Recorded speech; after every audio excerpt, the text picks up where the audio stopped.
If you somehow haven't seen, I have been very busy making my very own custom theme park in Planet Coaster 2. Discovery Studios with 5 different themed lands, all based on real things. And in the last episode, we started our 3rd area, themed to a European festival called Defqon 1. This area was going to be the most thrilling area in the park, and so it began with a huge Intamin swing-launched, multi-launch roller coaster with many inversions and quick airtime hills and quick transitions, and yeah, this thing is absolutely ridiculous. And the area is about to become even more thrilling through the addition of many new thrill rides I'm going to be adding in this episode. So be sure to watch till the end so you can see what I've done so far. Be sure to subscribe as well if you haven't already. And if you haven't already, go and pre-order some merch for the next batch in January. Link in the description. And as you can see, we are back in Discovery Studios, back for episode 11 now, yes. And as you can see, I'm already placing down a ride. We don't mess about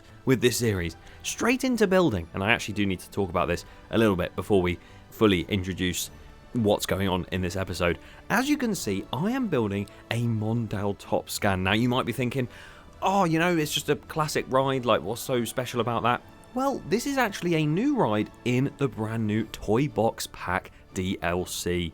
Just want to say a massive thank you to Frontier once again for giving me the Toy Box Pack early and the new update and letting me try out all the different things of it, because I've managed to make a brand new ride in this park using the, well, I was about to call it Samurai then, because that's mainly what I know it from at Thought Park, the Mondale Top Scan model, and it fit so perfectly into this area. Of course, Samurai actually was my inspiration there, because if you remember in the last episode, the massive stage that we have in this area has 2 Samurais on either side of it that I'm yet to build. Can't see them right now, but you're going to see them in real time. It would just be perfect for that. It looks like a samurai, looks like something a samurai would use as a weapon. That's the one I'm about. And that model of ride literally fits perfectly into what we're trying to do here, which is all thrill rides for once. I want to make a thrilling area. As you can see as well with that huge gyroswing frisbee ride, I thought I'd stick that in. I was originally going to stick the samurai model, I'm just going to call it that from now on, in between where that gyroswing is now. And it just didn't fit in correctly because it would just hit into one of the towers or it would hit into the actual track of the ride. Managed to get the gyroswing to fit in that location, so I moved the other one over to that corner, and I think it works really well. And I had a lot of people saying they want to see a drop tower of some sort in this park, so I've got 2. We've got a drop and shot tower right there. A lot of parks like to put 2 or 3 in one location for capacity and just because it looks cool. So I did the same, and you can see me like repositioning them slightly, changing the colours of all the rides around the area, including those shot and drop towers, to a nice dark red colour with a bit of yellow and blue in there. And we work on the pathway up to that entrance area, which of course that is going to be the entrance for the major coaster in this area. If you didn't see the last episode, then you probably have no idea what I've built, but go and watch that if you haven't. I decided to make that huge stage that we're going to have in the area. Originally I was going to have the entrance to the coaster like off to the right and then somewhere a little bit more discreet. No, why not have it go through the massive stage? That would be pretty cool. So the world's largest entrance. Merlin haven't stolen that record off me just yet, but I'm sure they will in the future. As you can see, doing some of the pathway stuff here. And I just wanted to talk about the theme of this area. I had a lot of comments last time either saying that the theme is amazing and that they really love it, or a lot of people were saying that they were a bit disappointed with the theme. Now, the reason I went for this theme over anything else, of course, is a bit more of a niche theme, you know. Not many people know what Defqon 1 is, and why didn't I go for Tomorrowland? Easy answer to that one is that because Ride to Happiness exists and I don't want to just copy that. But this is one of those ones where everything in this park is something that I absolutely love, or something that I've loved maybe as a kid, such as F1 I love right now, Wallace and Gromit I've loved all my life. Defqon 1 is one of those things that I've absolutely loved going to, a festival in the Netherlands. I love going to it every year. I've been for the past 3 years, and every time I go, I have an amazing time. Of course, I always go and think, oh, what if a roller coaster was right in front of this? Now I don't have to envision that. I mean, you don't have to envision it anyway, because Wallaby Holland is right next door. And you can see Goliath when you're looking at the main stage, which also, shout out to Wallaby Holland and also Q Dance, who literally run the festival, for commenting on the last video or 2 of this series. Really caught me off guard, but it was quite cool. So shout out to you guys. I appreciate you watching. I hope you enjoyed the Wallace and Gromit area and now this one. But no, I'm really excited to make this a thing. Of course, like I said, more of a niche theme. So I know a lot of people were saying, oh, they wish it was Stranger Things, or they wish it was something a bit different. I had a lot of Lego Ninjago suggestions as well, and obviously wasn't that. I know a few people were disappointed by it, but this is the only niche theme in this entire park, because the next two, I think everyone knows what one of them is, and maybe the other one some people have played. And even if you haven't played it, I can guarantee you've probably heard of it. So I definitely haven't just leaked the fact that one of these areas coming up is based on video games, and the other, we won't say because it's a lot more than just a video game. But anyway, as you can see, I'm now just working on the pathways here. It does make me really sad when I start talking about the next two areas, because I realise that the next two areas, after that, it's done. This park is complete after the next two areas, which is really, really sad. I have loved building this theme park so much. Of course, the last theme park I built, Isle of Discovery, very different project, was of course just sort of the themes that you would expect from a theme park, but at the same time we made them unique enough that they were different to build. That was probably a really bad way of explaining it, but those themes were quite generic. Like, you had the Amazon rainforest as one, you had steampunk, Greek, Viking, like those sorts of themes that you would expect in Planet Coaster. A few there that weren't so much expected, like Egypt and China and everything like that. This park has been totally different. The fact we're going for IPs instead, you've got the Formula 1 area, Wallace and Gromit, now Defqon 1, following that, two very exciting IPs that I can't wait to get into, one of which will have multiple IPs inside of it. I'm speaking way too much, I need to stop. But genuinely, I think I've come so far in my building skills since Isle of Discovery, and you can even see me here taking a lot of inspiration from Isle of Discovery. I sort of realised when I placed all the pathways down in this area that it did actually remind me quite a lot of Lantasia, which was my Chinese themed land. And I thought we could sort of tie that in a little bit and make it a little bit more themed than just, wow, there's a festival stage, that's it. I thought it would be quite nice to have these sorts of fences around, and of course you've got those towers as well. Yeah, it's great. I'm loving building this area, especially one element of it that I can't show you yet, and I will show you in the next episode when this area is fully complete. There's not a stage for no reason. That is all I will say. There's going to be a huge centerpiece happening, a show. I can't keep secrets, can I? And there's going to be so many different like fire effects, like you've seen me putting on those towers already, fireworks, and an effect that I've been working on off camera that should work, and if it does, I'll be very happy. So I'm really excited to show you that next episode, and we're just sort of working on the fencing down from the portal. The portal is still yet to be complete. I know usually I do the portal straight away, but with this area, because obviously the portal is going to be themed to the area, I was sort of thinking, I don't know whether I want it to be just a smaller version of the stage above the portal, and then you go in and then you see the full stage in front of you, or if I do something a bit different, I don't know.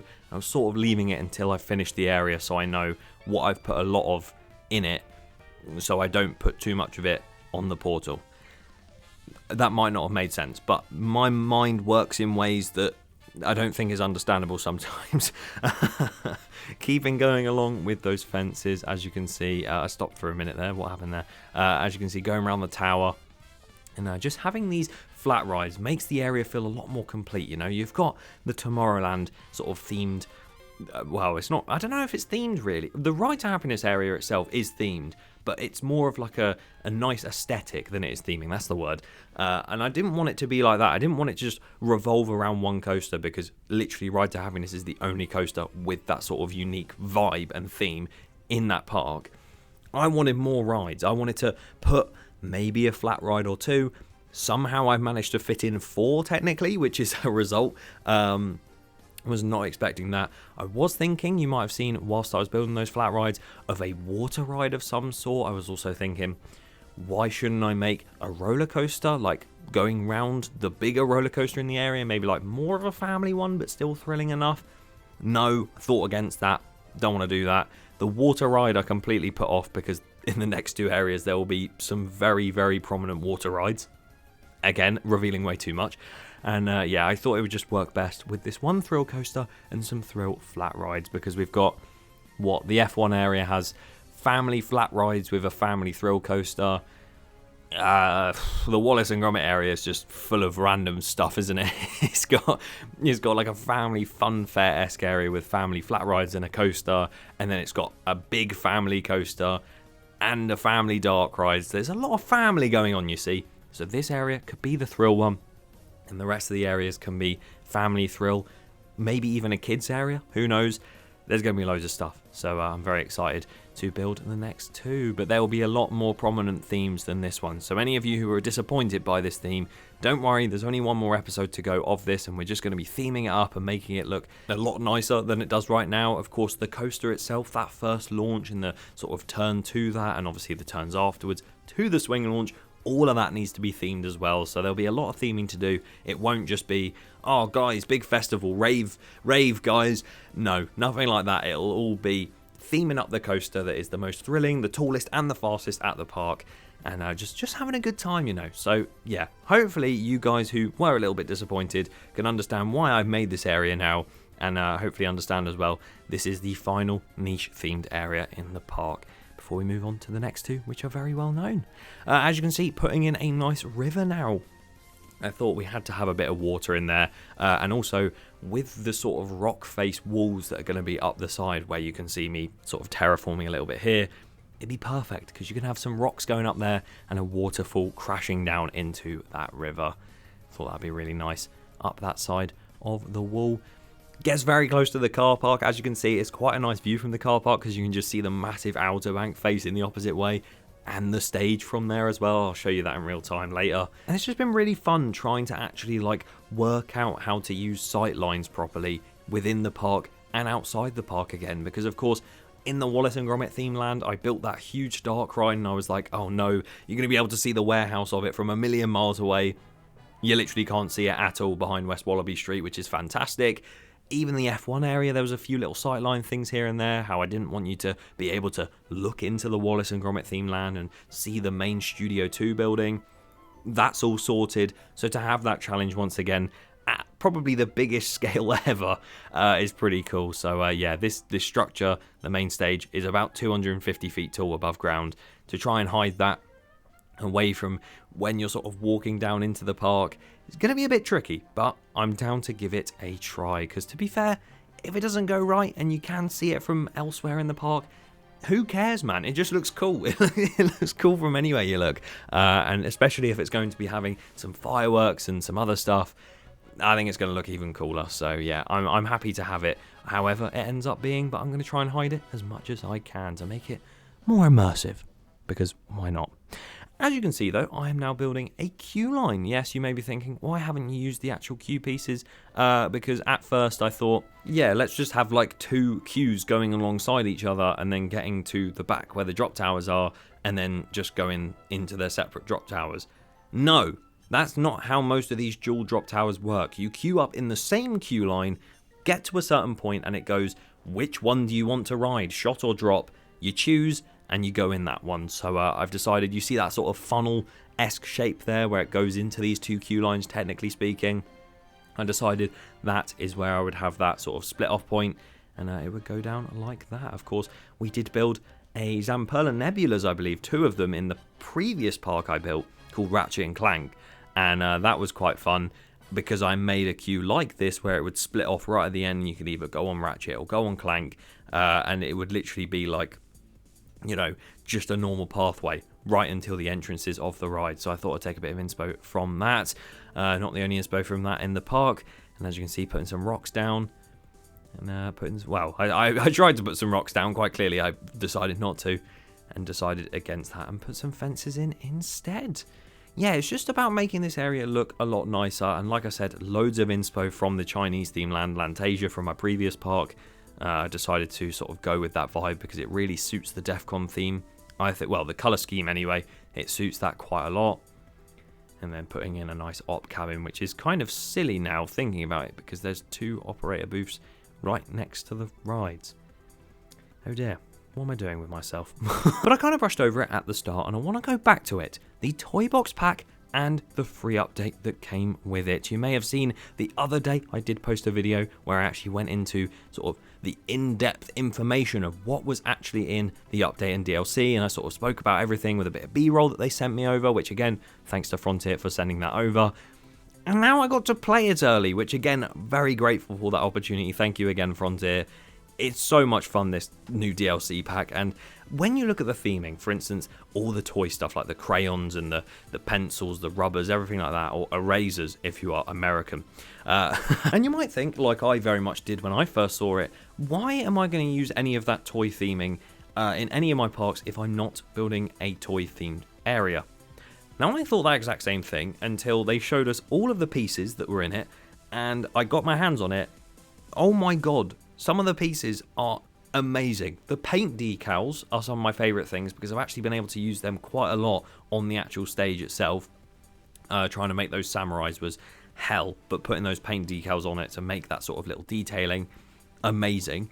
And there's just so many pieces in it that you can just use for so many other things. It's exactly like what the whole game is about now, where all of these themed pieces can be changed in their different colours and everything, and you can like scale them up, scale them down, and make them things that they're not supposed to be. That is what Frontier want you to do. I've spoken to the developers and stuff. They want people to pretty much break this game and use the theming for things they're not supposed to be used for, so they can see like, oh my god, how have they done that? So when I go and make that sort of dark ride with the multi-dimension coaster, as much as I wish there was a trackless dark ride that moved really fast in the game, they actually love seeing that sort of stuff because they love seeing people innovating with the creative stuff they have given us. So the toy box pack might not seem like it's everyone's cup of tea, but some of the pieces in it are absolutely fantastic. There's like some new special effects as well to do with paint. I've spoken a lot about paint. Obviously, there's a lot more than just that. But I haven't fully been able to delve into the pack yet. Like, I haven't fully seen every single piece. Like, I haven't placed them all down, but I know, like, the wooden blocks and, like, the cardboard and everything looks amazing. The coasters and the rides, of course, you've already seen me put down the Top Scan model. There'll be various different rides that are in the pack, such as, well, you've got the Wave Sim. There's, like, the airdrop ride. Of course, the Vekoma STC, which is a personal favourite. That might be making an appearance in this park. I genuinely need to stop giving stuff away because I'm ruining the surprise. I don't think I've ever given away this much stuff, like info and stuff about what I'm building next in an episode before. I just seem to be coming out with all of it today, but you're welcome. But yeah, I'm just putting some bushes around that ride, as you could see. Some like warrior statues there. Of course, they are the Viking theming. Again, just proving that you can use the theming in this game for whatever you want. The mythology stuff is what I use for the walls in this themed area. There's just so many mismatching themes if you look into it deeply, but it all goes really well in the right colour scheme and everything like that, and it really did work out quite well. The coaster itself then, in this episode we're not going to be POVing that because we POV'd it in the last episode, and the only thing that's really changed is I've smoothed it completely. Like, if you rode it right now, it is as smooth as it's going to get. Like, I can't think of it getting any smoother. Maybe some of the transitions could be a bit better. Maybe I'll go back and do that. But literally, I don't think I've ever made a smoother ride of this sort of size. I know my other park that I made, Island Discovery again, that had quite a few big rides in it. It had a Giga Coaster at one point as well. That was quite smooth. I think this might be smoother than that, especially with some of the transitions in it. So I'm really happy with how that turned out. But I won't be POVing it because I'm going to go and theme that up and do all the custom supports and everything in the next episode. You'll see all of that. I haven't actually custom supported a full coaster before, so it's going to be really fun. Well, I have, but not for a very long time. Not in this park anyway. And I'm really excited to do that. And as you can see, making the entrance for the 2 drop towers, that is another thing. If you have any name suggestions, please leave them below for any of these rides, of course. The coaster, there was quite a few name suggestions in the comments of the last episode, and I did see quite a few of them. They were really, really cool. I'm going to be using one of them. But if you want to suggest some names for the other flat rides in the area, go ahead. We'll talk about that a bit more later on because we're about to go into real time. So here we are in Discovery Studios. As you can see, you have the Studio 2 building behind us, the fountain, and then of course the 2 other areas in the park, the Formula 1 theme land and Wallace and Gromit, and the other portal over here for the Defqon 1 themed land. And as you can see, no theming on it yet. I do need to do that like I said, I just need to work out what I'm going to do with it, because I could have the samurais and everything, but is that not just copying the stage? And it's a whole battle in my head of whether or not to do something or the other. I'm getting too involved, but as you can see, let's walk through here. Look at that view.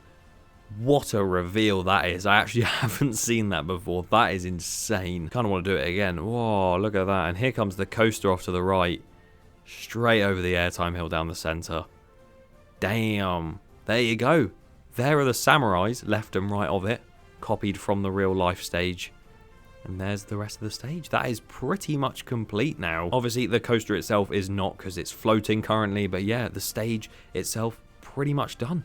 Only a few more details left to add. Here, as you walk out of the portal, obviously this person right here, no, you don't want to stay.